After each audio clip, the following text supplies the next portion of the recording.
Okay, good afternoon, everyone, and welcome to today's CECAN webinar. My name is Nigel Gilbert. I'm the director of CECAN. For any of you who haven't joined us before, CECAN stands for the Centre for the Evaluation of Complexity Across the Nexus, which has been transforming the practice of policy evaluation across the food, energy, water, and environmental domains to make it fit for a complex world. We've achieved this through pioneering, testing, and promoting innovative policy evaluation approaches with the UK government departments. To find out more, you can visit our website, cecan.ac.uk. Today's webinar is about the benefits and challenges of conducting research with impact built in. Ian Brunton-Smith is going to talk about some research that he did. It's really interesting stuff with the Ministry of Justice. I'm delighted to have Ian with us today.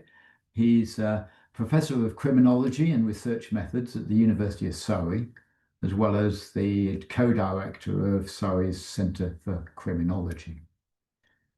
If you have questions, and I hope you will have, please submit them at any point by using the question box, which you should be able to find on the Zoom webinar control panel. And you can also upvote other people's questions. I wanted to point out that the session will be, indeed is being recorded and will later be made available on the CECAN website along with the slides. So, Ian, over to you. Thank you very much, Nigel, and thank you everyone for attending. It's a pleasure to be here, and it's nice to finally talk about this work. So one of the sort of peculiarities of the project I was involved in and working sort of with Ministry of Justice research in this context was that I couldn't really talk about findings at all until after things were finally published. And as I'll mention a bit later on, one of the challenges with this type of thing is it can be quite a sort of long drawn out process to go from, the initial idea through to publication. But I'm pleased to say this work was finally published last month, so I am now officially allowed to say anything about it and to sort of talk about some of the findings. So let me just make sure I'm clicked in the right place.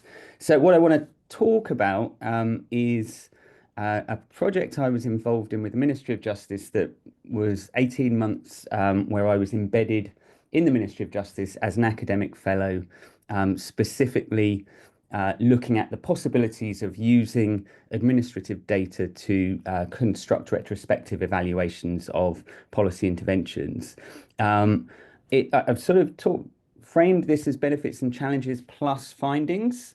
I'm going to start with a few of the benefits of how this was set up.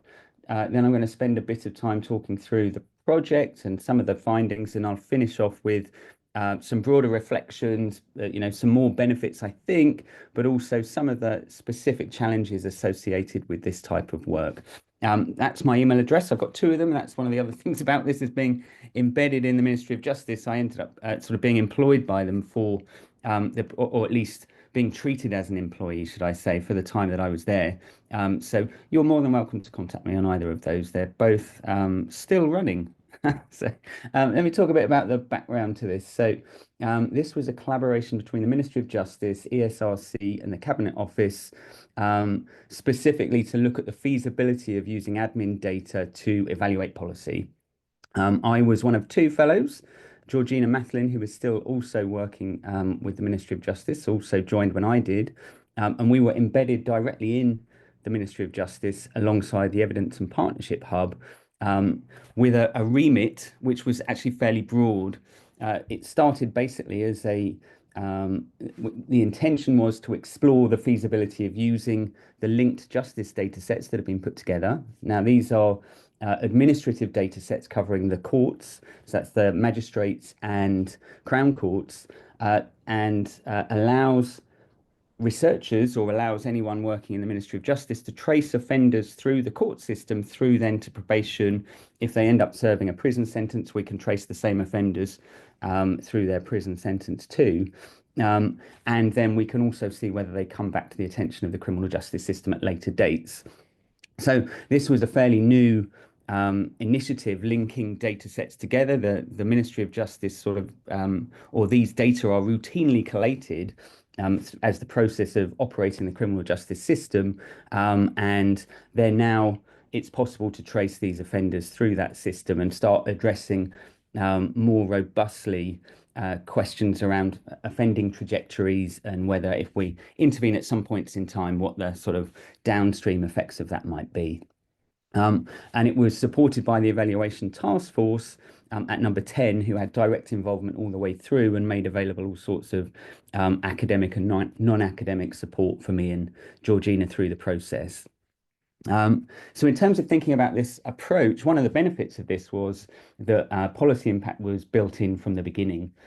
So we started out, we had a 3-month scoping phase at the beginning of this project, effectively where all possible questions were on the table. So we ran a number of different workshops with different teams across the Ministry of Justice to discuss areas where there might be opportunities for administrative data to help address some of the lingering policy questions. And so we met each of these teams to discuss the proposed project. We then did what we described as data deep dives, where we effectively put together proof of concept mini studies, if you like, to see the extent that that question might be feasible to explore more robustly with the sorts of administrative data sets that were available. We then had follow-up meetings with those teams to discuss further. And at that point, we sort of mapped out which of these things looked like they were the most sensible to pursue more concretely and more extensively. At the same time, we also had various onboarding meetings with what I put here is AP, the analytic platform, which is the online system which allowed us to access the data sets and also access a robust set of tools to evaluate and construct statistical models to evaluate the interventions. And one of the challenges, I think, with this is that it's a fairly steep learning curve in order to sort of hit the ground running. There was quite a lot of effort needed, but there was also lots of support at the time to help us sort of to get to grips with that data. So this mapping exercise looked a bit like this. So we had different projects that were proposed. In addition to that, there was some indication of what the priority might be in terms of policy, where the gaps were, where the need was, and what areas of research interest these applied to. So whether it was reducing reoffending or whether it was protecting the public from harm, etc., and so on.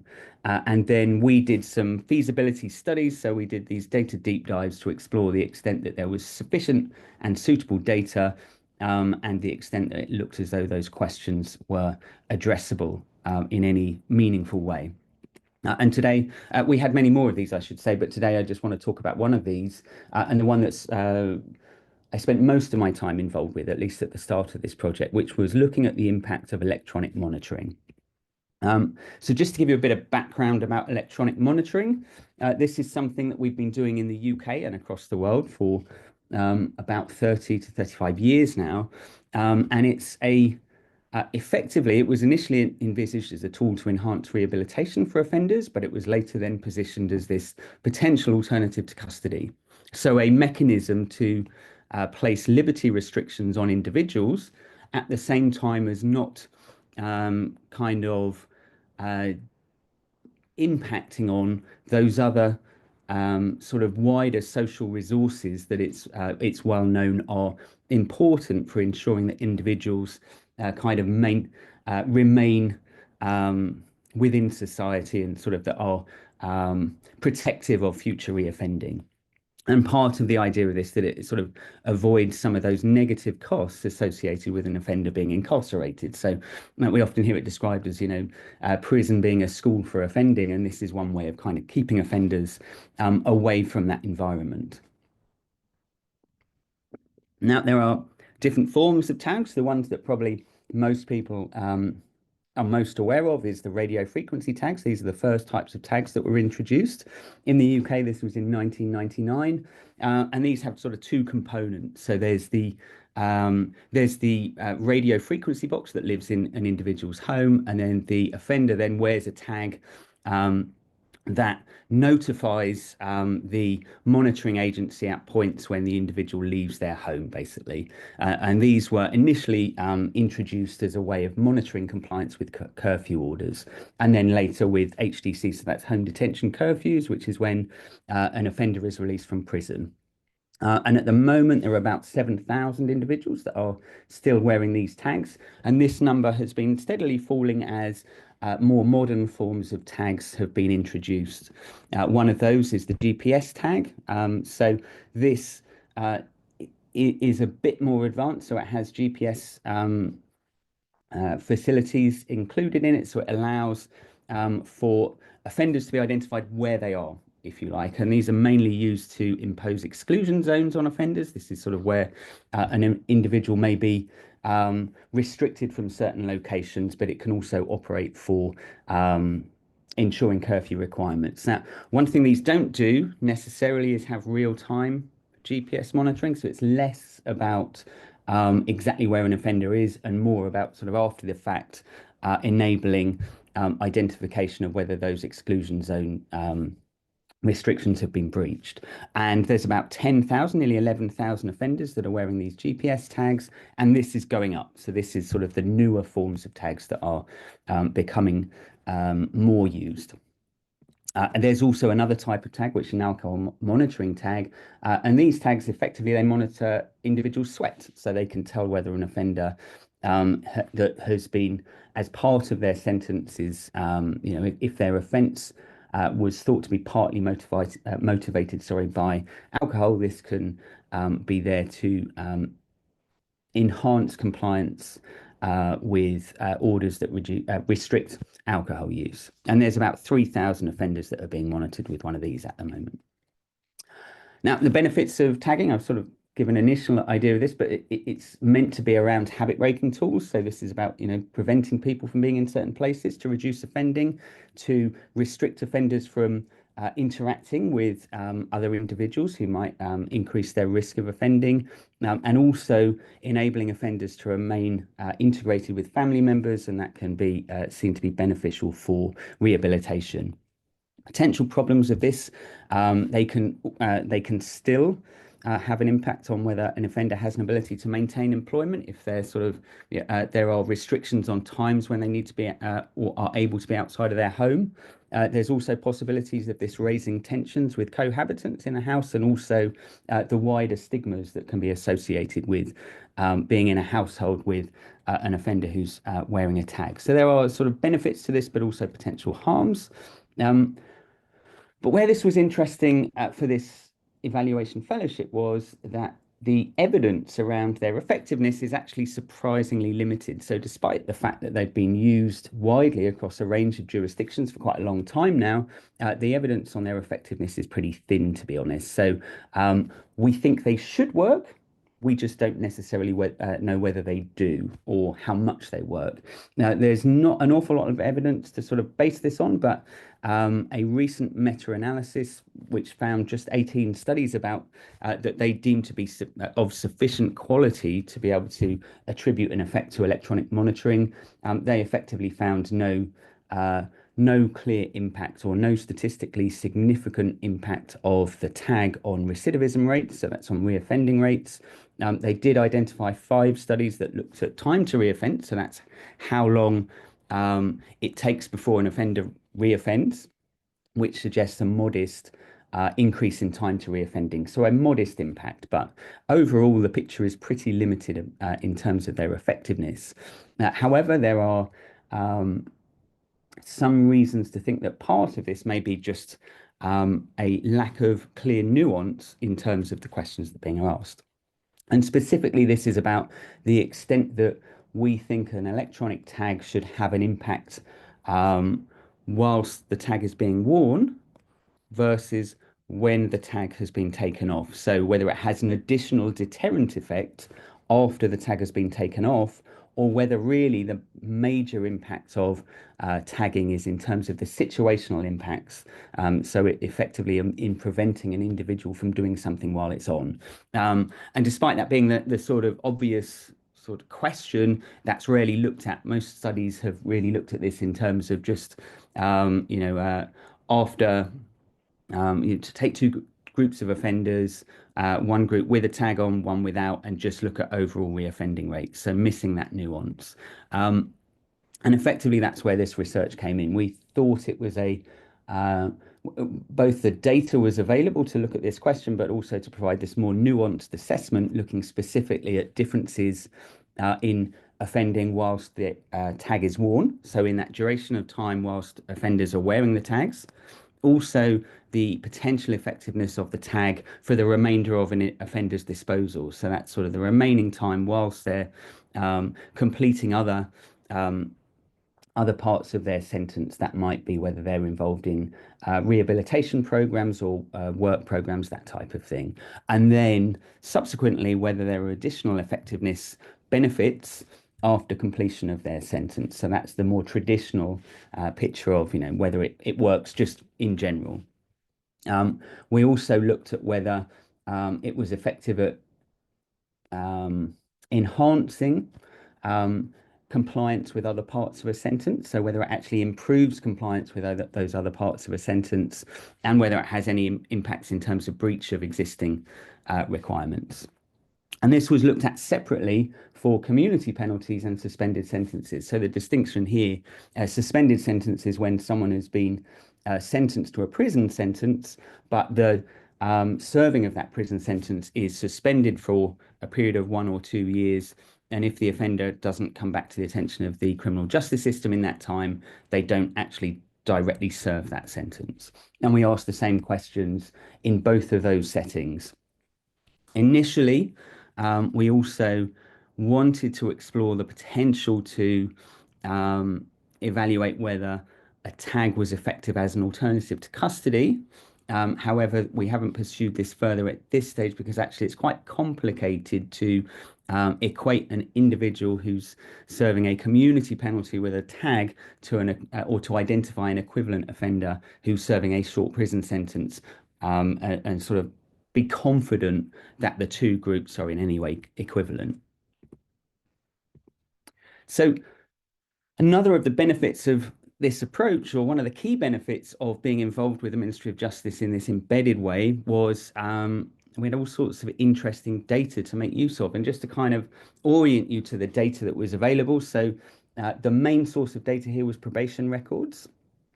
So the ID here is the unique reference that allows us to trace offenders through different elements of the criminal justice system.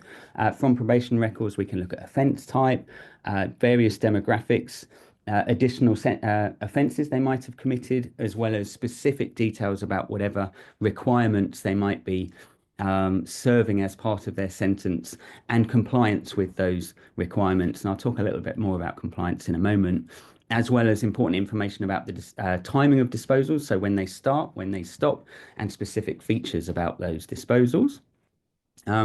Crucially, and uniquely for this project, these probation records could be connected to the service records from the electronic monitoring service provider. So that's the information from the providers about when tags were installed, when they were removed from offenders. And what we could do was connect those two sources of information together. So we had the same offenders, and we could also identify which probation events were connected to specific durations of time whilst the tag was being worn. We then connected this to magistrates and Crown Courts data, which allows us to explore prior offending histories. So we can look at all of the different offences and outcomes that have occurred previously for those individuals, as well as information from OASIS, which is the offender assessment system, which is effectively a set of risk flags for offenders in terms of accommodation risks, employment risks, whether they've got substance abuse risks, that sort of background information about whether an offender is expected to or likely to reoffend. We also look at future offences, and this is another novelty of this project. So traditionally, when the Ministry of Justice have evaluated interventions, it's based on the police national computer, and that sort of looks at whether an offender comes to the attention of the police again, whether they receive a caution or not, and ultimately go through the criminal justice system.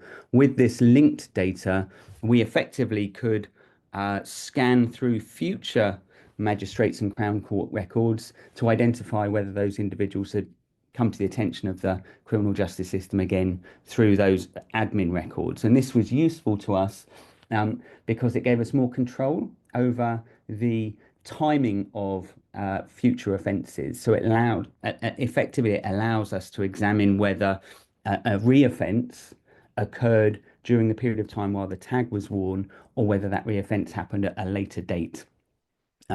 It's also much quicker than exploring potential reoffending through PNC, which typically takes 18 months to 2 years after the original offence to sort of come through the system. But we did also explore this with Police National Computer Information as sort of a sense check on the results, and to get some sense of the extent that using, scanning through subsequent magistrates and Crown Court records, we could approximate the sort of more traditional proven reoffending rates that are most often feature in evaluations. So I won't spend any time on this really, but in terms of thinking about estimating effectiveness of interventions, the gold standard way to do this is with a randomized control trial. There we randomly assign someone to an intervention or not, and very simply, the effectiveness of an intervention is the difference in outcome. In this case, it would be reoffending, the difference in mean reoffending rates between those that received the intervention and those that didn't. Now, using administrative records and looking retrospectively, we can't engineer a randomized control trial. So what we do instead is use quasi-experimental approaches. So effectively, we try and approximate a randomized control trial statistically.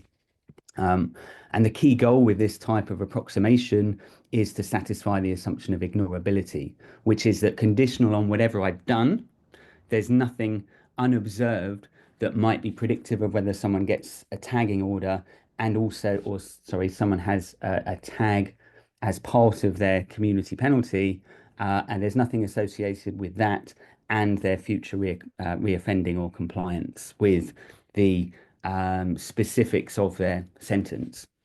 If this holds, if this assumption holds, then we can be reasonably confident that whatever difference in reoffending we see, it's a result of the tag rather than something else. Now, the problem with this, of course, is there's no way of actually ensuring this.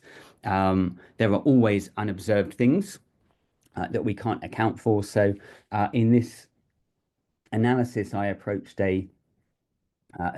this with a sort of sensitivity lens, which effectively is say, well, if we try estimating effectiveness with a range of different approaches, if we see similar results, then we can be a bit more confident, not completely confident, but a bit more confident that the effectiveness is a result of the intervention versus something else. So effectively, I estimated a range of different quasi-experimental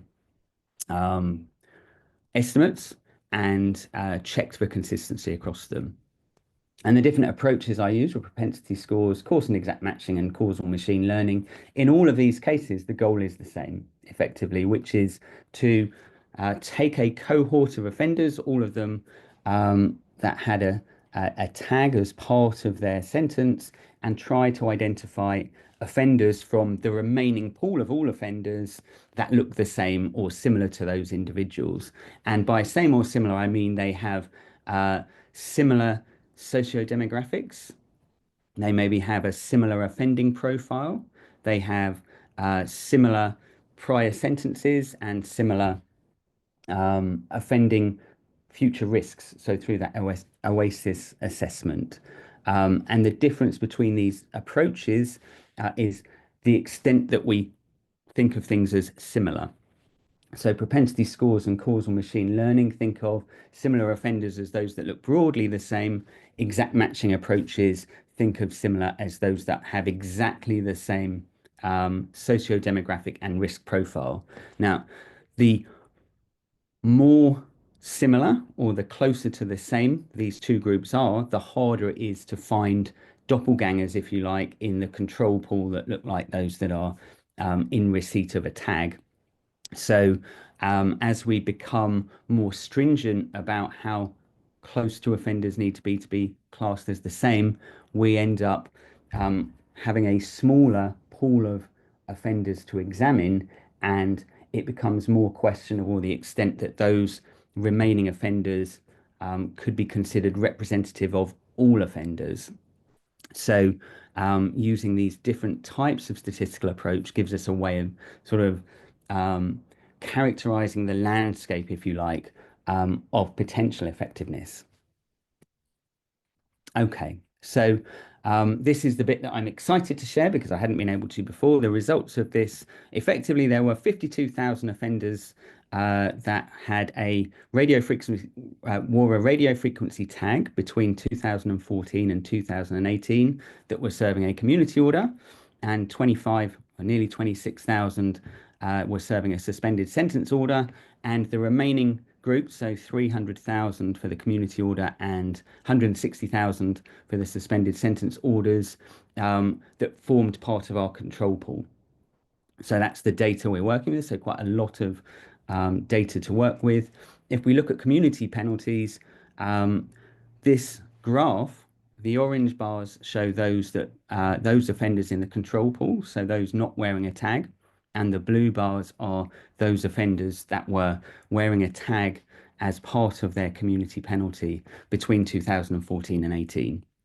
And what we see fairly uniformly for the first two collections of bars, so that's the ones on the left-hand side of the screen, those that the first set of bars consider the reoffending rates for offences that occurred during the period of time whilst the tag was worn, and we find lower bars for the tagged group. So effectively, reoffending was lower for those that were wearing a tag during the period whilst they were tagged compared to an equivalent group of offenders that didn't have a tag.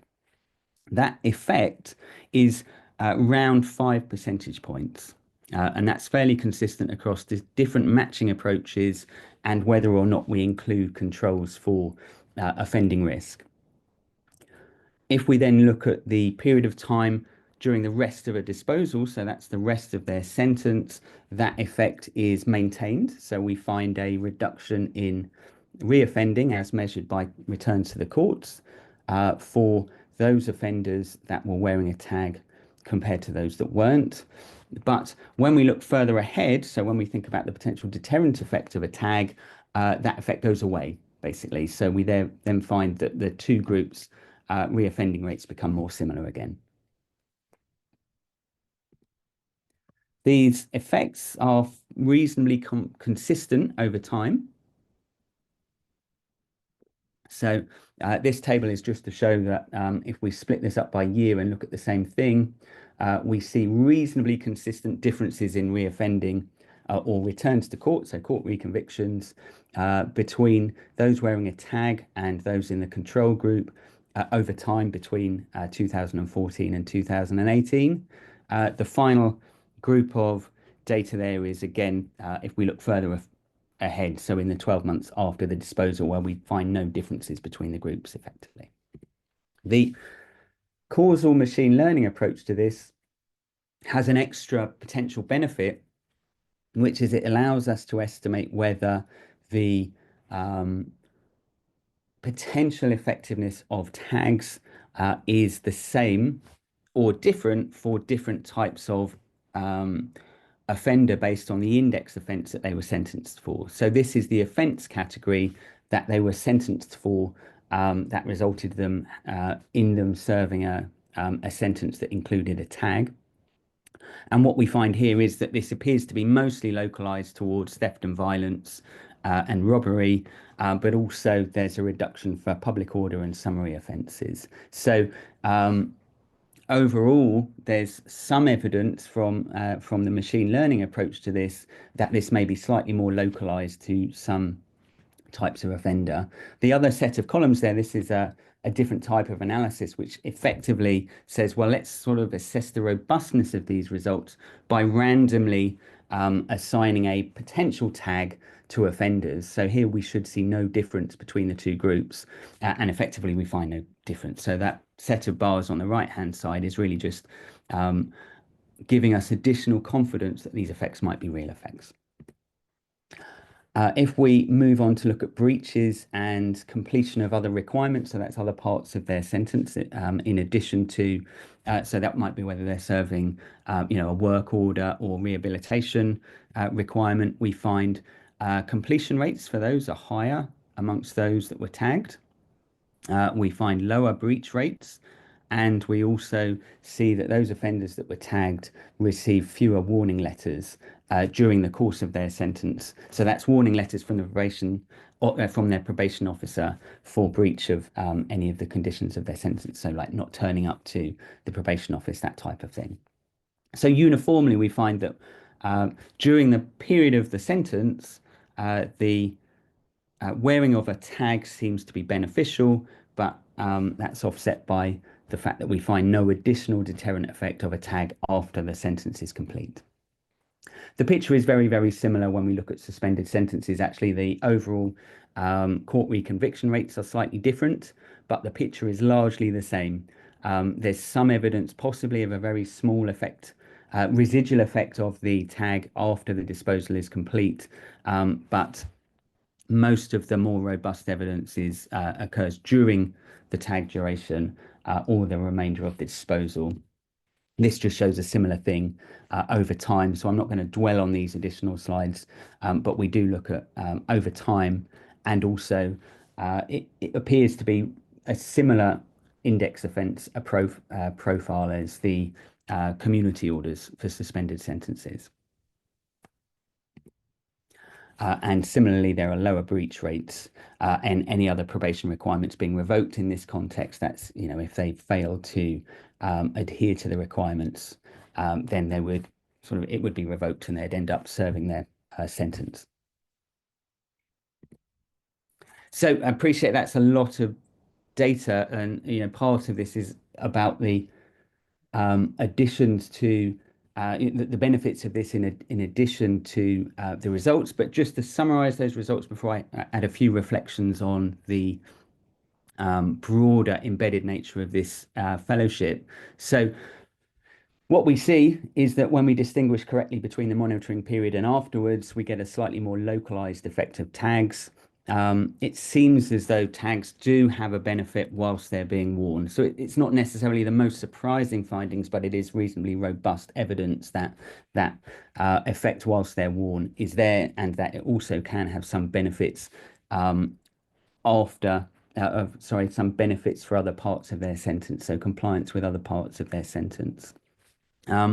This was all based on radio frequency tags, and we are exploring the potential to look at whether this also plays out with those GPS-enabled tags, but I won't talk about that today. So just to sort of come back to the beginning really and talk about the benefits and challenges of this embedded research approach. Well, the benefits obviously are that, I had privileged access to all sorts of useful information and expertise, and a remit to explore the potential to evaluate interventions where there was a clear policy need. So there was a sort of that intention right from the beginning that the results would be useful results and should be useful results. So there was that kind of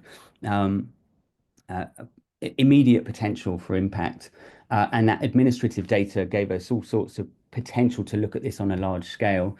Of course, any administrative data set is slightly patchy in quality terms, and so it required all sorts of additional work in terms of sensitivity around the quality of that data.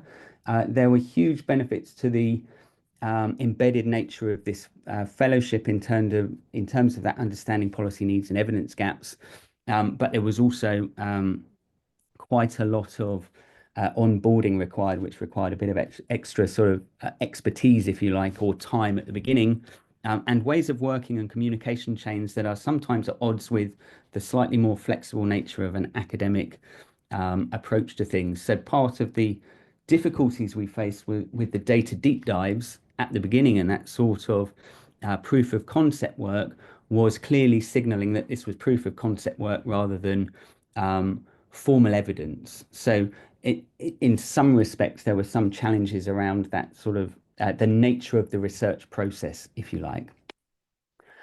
The analytic and policy teams were very, very generous in terms of their support for this and their willingness to be a bit experimental with some of the approach.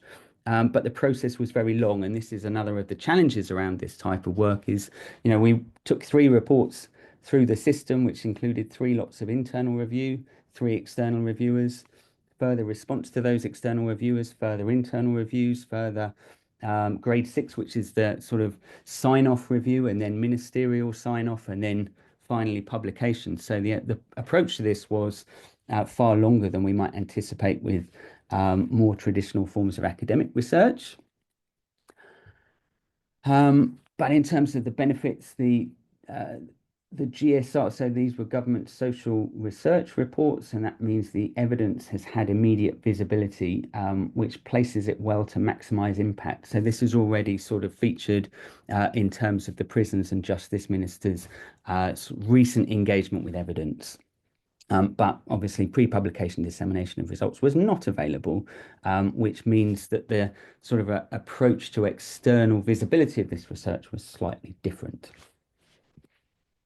One final benefit of this is that it's also allowed for a slightly more experimental approach to exploring reoffending. And so we also did this work with the Police National Computer Database, and the results look fairly consistent, in fact, surprisingly consistent between the 2 approaches. So we're currently working on exploring possibilities for, so scanning subsequent court records as an approach to approximating reoffending as a way for enabling Ministry of Justice researchers to more quickly explore the potential impact of interventions. Okay, I'm not sure how well I've kept to time, but just to say these publications are now available, and I encourage anybody, if they want to have a look at them. So now I think Nigel is time for questions. Thank you very much, Ian. Yes, that's great.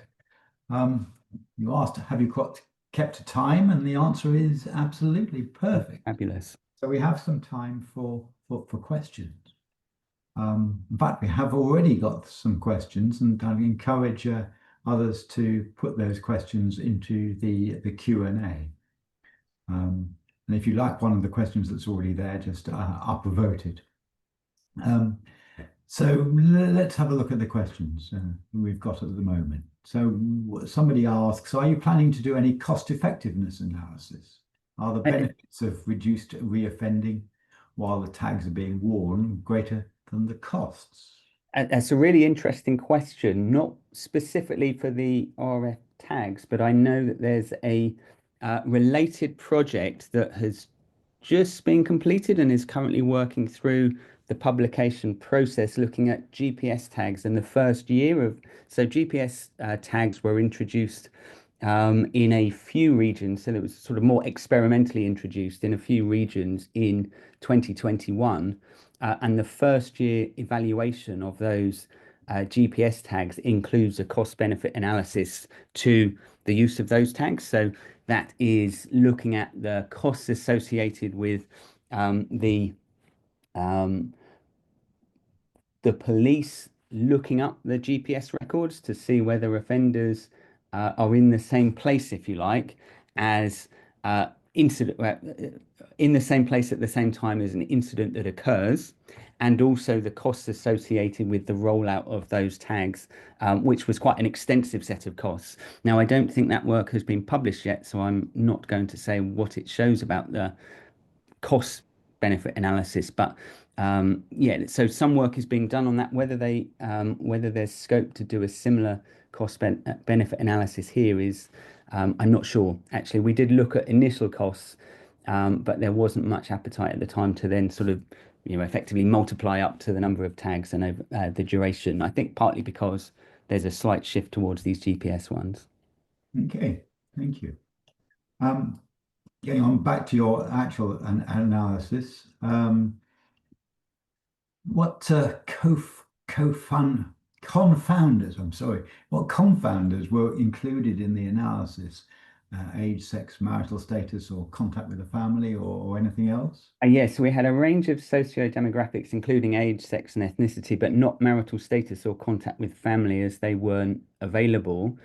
So the in addition to the socio-demographics, we had the number of previous offences that an individual had been convicted of, and that was separated by offence category. So we counted up the number of offences across 12 different offence categories that an offender had been sentenced for. We had information from Oasis, which captures accommodation needs, employment needs, whether an offender has flagged mental health needs or substance misuse needs. And we also had information about the disposal length, so how long they were serving as part of their sentence. So I think there was a total of about 50 confounders that we sort of picked up in different ways and used in different configurations to try to equate the two groups together. Now, inevitably that's not going to pick up all potential confounders. And there's also an element of how we relate those confounders to the outcome. So whether we just assume they're all independent or interrelated. And that's where the causal machine learning strategy came in as a way to sort of find the model, so to speak, rather than the researcher imposing a model of how these different confounders might operate. But yeah, without an RCT approach, there's always going to potentially be other things that might be sort of lurking behind the scenes, if you like. Great. So you were interested in impact. So the next question was about, do you know how the findings are going to be used or are being used? A little bit, and I've tried to dig around today to see if I could find any sort of flagged media examples, which I couldn't. But I know that the Justice Minister, so Minister Timpson, and the Prisons Minister, Minister Timpson, and the Justice Minister have both been discussing the findings. Um, and I'm hoping to meet with some other colleagues within the Ministry of Justice relatively soon to sort of discuss the potentials of how this evidence might be used, and also to explore how we might utilize the approach to it to provide a larger evaluation of the GPS tags that have recently been rolled out. So I think there's appetite, but I don't know how much at this stage. And part of that is also the publication sort of strategy. So there's an internal Ministry of Justice comms team, and I was asked very politely not to um, comment on some things in relation to the results. If I had any requests from the media or anything like that, I didn't actually, so I didn't have to do anything. But I've kind of kept a bit of an eye away from the more public-facing side of the results. But I know internally it's getting quite a lot of traction within the Ministry of Justice, so there's a lot of interest. Hmm. Can I encourage you to ask more questions, you, the audience? I want to ask a question, though, chair's privilege.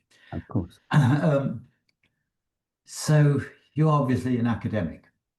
Yes. Um, the research was very much focused on something that the Ministry of Justice wanted an answer to and had a good reason for finding an answer to in terms of benefits, both social benefits and also cost benefits. My question is, well, why do you think, what advantages are there for an academic to do this rather than, for instance, them hiring a consultancy to do the work? It's a really good and interesting question, actually. And I think part of it, at least to start with, I said, I sort of briefly highlighted that there was I don't know whether appetite's the right word, but acceptance for a slightly experimental approach. Now, and by experimental, I don't mean like in terms of experimental design, but in trying out different ways of addressing the question, at least quantitatively.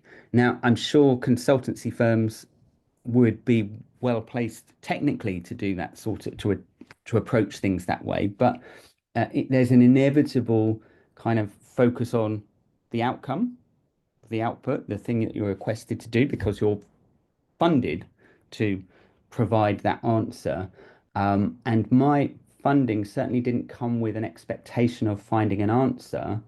It came with an expectation of providing a set of possible ways that we might address things. And so the causal machine learning examination that formed part of and that course and exact matching approach to this evaluation were both things that aren't routinely done within the Ministry of Justice and weren't things that might be seen as desirable initially. So something that might feature in a call to tender for a consultancy to do. But there was definitely a good level of support for me to pursue those possible options and present the case for why they might provide a useful but fairly niche way to address the question that doesn't necessarily satisfy, isn't the same as the sort of accepted practice of PSM.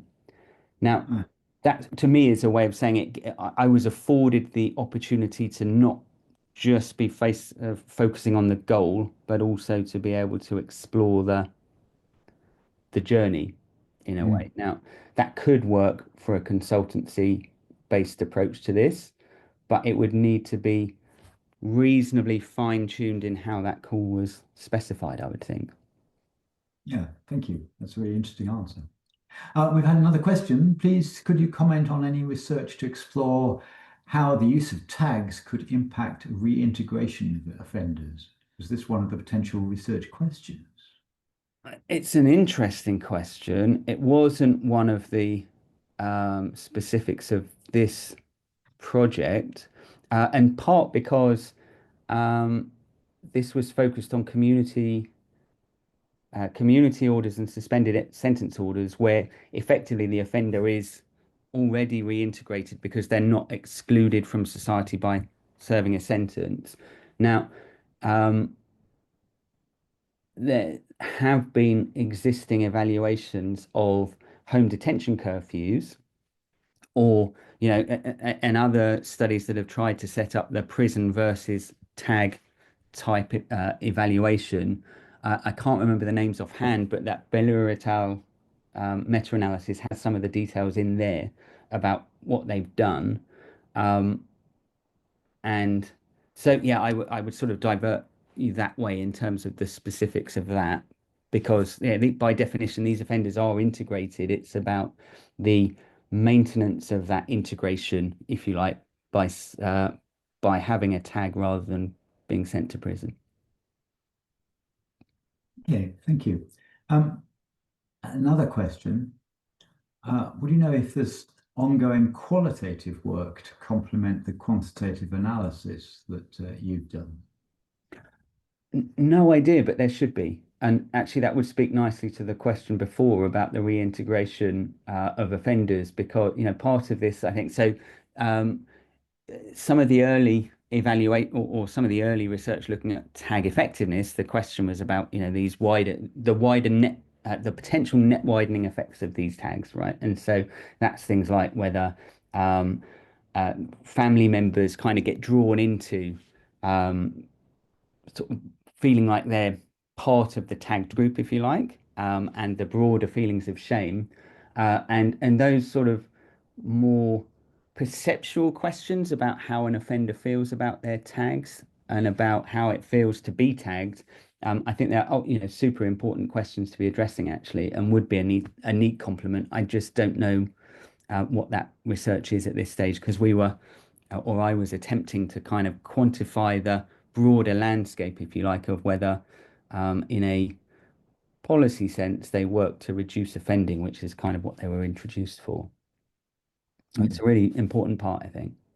Do you think there's an appetite in the Ministry of Justice to do that kind of thing? Because there's often in a government evaluation, there is a feeling that we need a number at the end. Yeah, I mean, I don't know, Nigel, if I'm honest. and partly that's because I was embedded in the evidence and policy hub, and there was a little bit of that hub that was all about um, sort of I'm trying to think what the name of it was called, but it was about setting up new evaluations and sort of experimental studies. But it was yeah, they all spoke in terms of quantitative evaluation, and as you rightly say, that's the minister wants a number, I suspect. That's not to say all of those working in the Ministry of Justice are quantitative by any stretch. So there is a qualitative expertise there, um, but I don't know the extent that that would um, sway enough hearts and minds in terms of the minister requirements. I don't know. It's a good question. Okay. I'm going to ask you just another couple of short questions before we close, unless we have some more questions from the audience. And the first one was about, if I've understood it correctly, the fact that the effect of the tags went away as soon as the sentence had finished, if I put it like that, suggests that these tags are not actually very successful. I mean, because surely the point is to stop people reoffending in the long term.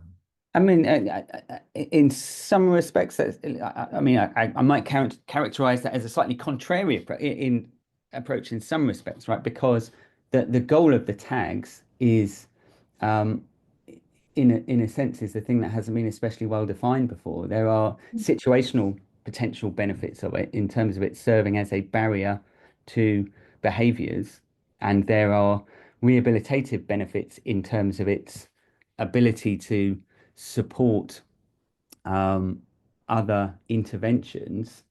And in those spaces, it seems to be doing its job. Now, what it might not be doing is adding anything additional to the benefits of whatever intervention an offender is serving. So the whole point is that we tried to equate offenders, so those that had a tag versus those that didn't. So in some respects, the two comparison groups um, were both serving similar additional interventions, right? So they were both on rehabilitation orders and both having work requirements. So it helped people comply with those things, but it didn't make them more effective in what they were doing. And it didn't, as you say, it didn't necessarily deter people from doing anything else. But we might, in some respects, I could argue that maybe it shouldn't deter because it's a lighter response than a prison sentence. So, uh, yeah, so I'm slightly more, and the two measures were independent of one another. So it was reoffending after it was finished, and it was reoffending during that period in time while it was on.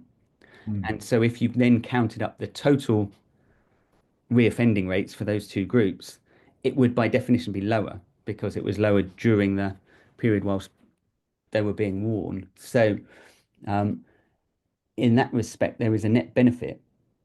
It Right, just might be a more localized net benefit. right, okay. Um, And then finally, to finish off, can I ask you, what are you going to do next? I have just agreed with the Ministry of Justice to it's like what would I equate this to? It's a bit like the Godfather. So every time I think I'm out, they pull me back in, and I've just agreed to go back to do some GPS evaluation. So we are going to um, evaluate using similar approaches, but with more recent data, which has all sorts of interesting new challenges associated with it, the potential effectiveness of GPS tags. Now, there the goals are slightly different, and they're often used for offenders that are either um, committed theft offences or domestic violence offences. So the potential outcomes are quite different in terms of what we expect it should do. So yes, that's what I'm exploring next is whether we can say anything reasonable and sensible about whether those are better or not than radio frequency tags. Well, thank you very much indeed, Ian. That's been really interesting. Let me tell it just to finish off. Let me say what we're going to do next. As you can see behind me, behind my head, we're running an online conference on the topic of new government, new approach to evaluation on the 30th of June. And I hope that you'll be able to find time to attend, to come along to that. We've got some really interesting speakers on that topic. There'll be further details and links and so on in the email that we're going to send to all the attendees, or those who've registered, which will also include links to the recording of this webinar. So thank you very much indeed, Ian. That was great. No problem. Thank you. Bye.